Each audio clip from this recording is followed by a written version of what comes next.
Hey guys, Ben Bateman here for AfterBuzz TV, covering the 22nd Annual Screen Actors Guild Awards. We're here to talk to some of the biggest and brightest stars in all of Hollywood. It's a very exciting year. Who knows what to expect? You got Spotlight and The Big Short as the big front runners. Personally, my money's on Spotlight, and I'm hoping I can get that quested after interview with Christian Bale that I've always wanted. Let you guys know how it goes. We'll see you after the carpet. Ben Bateman here with AfterBuzz TV, talking to the one and only Gary Cole. How are you, sir? How are you? How you doing? I'm very well. I've been excited to meet you since I got into this business, my man. Oh, wow. Look at that. Wow. Thank you. You are in one of the most seminal comedies of all time, as probably the most quoted character in that seminal comedy. And that's Office Space. Well, that did happen, yeah. We weren't sure that was going to happen, but it did.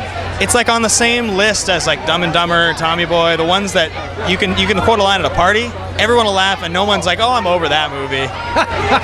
Well, everybody at Office Space is very glad that nobody's over it, so it's kept us all on radar for a long time. Okay, what needs a sequel the most? Old School, Step Brothers, or Office Space? Which one would you go to see? I'd probably go to see them all, but I know Office Space will never happen because Mike Judge won't do that. And I don't know if Todd Phillips would do Old School. I love Old School. I'd love to see what happens there. But they're all so good. That's the one I couldn't believe. Anchorman too. Going to college, where would they be going? I don't know. I have a feeling they'd come up with something funny. Yeah, I think so. Yeah. Absolutely. So are you more of a comedy guy or a drama guy? It doesn't really matter to me. I like them both. You know, I like doing them both. I never even think of them as doing anything different other than, you know, the reaction of the audience is different. So. You're somebody who's obviously, you've jumped around into various genres. You're dramatic, you're comedy, all that. So when you work on a comedy with such talented actors and you see their range, say like a guy like, let's just say John C. McGinley, for example, who's got a lot of range, does it sort of surprise you a little bit when you see these guys who maybe you've known from comedy to the other side, or? Well, it doesn't, because actually I've known John since Chicago. We actually did a Shakespeare play together. Yeah. You know, good actors do what's in front of them, and you know, like I said, there's no real difference. A character's a character, so you know, you don't want to go out and try to be funny with something. You just want to try to fit into the story, and hopefully the story that's been put together is funny. Now, correct me if I'm wrong here. You did an episode of the Nerdist podcast with Chris Hardwick last year. Is that right? That's true. Yeah.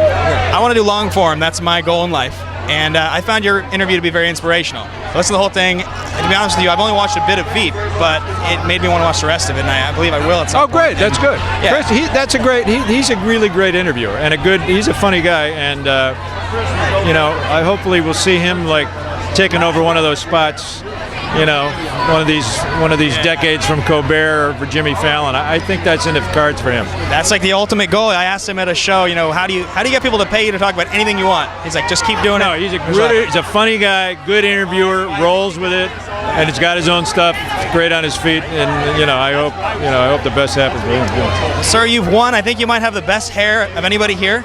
I'm impressed, and it's great to meet you. Well, that's the only talent I have is the hair. Thank you, sir. Take care.